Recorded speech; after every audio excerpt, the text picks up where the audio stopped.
Okay, so let's take a look at how we've wrapped up for the day, and it's been overall a decent day of trade, you could call it that, because you do have a little bit of an uptick coming in on the Nifty, 0.2% higher.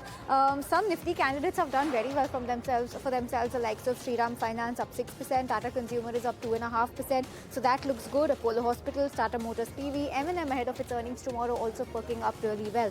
On the flip side, pressure from Maruti Suzuki after downgrade coming in from Jefferies, although the numbers look pretty good. You have ITC, TCS, L&T, JSW Steel continuing to maintain some pressure on the Nifty. On the flip side, the broader end of the market looked very resilient, about 0.7% gain coming in from the Nifty mid-cap and the small-cap space.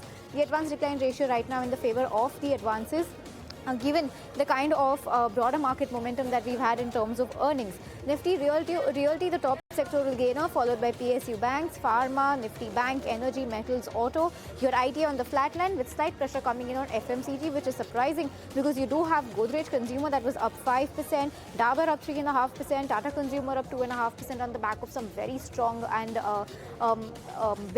ahead of estimates earnings rather from Tata Consumer. So all of that also is not being able to pick up the Nifty FMCG out of the red. It's pressure from Colgate, ITC, Nestle Britannia that continues to keep the Nifty FMCG index slightly tempered. Other than that, a list of gainers and losers today. Wockhardt up 8.5%, very strong earnings. Gravita India, Latent Few, Shriram Finance, like we spoke about, Schaeffler India, Indus Towers, Godrej Consumer. These are your top Nifty 500 gainers.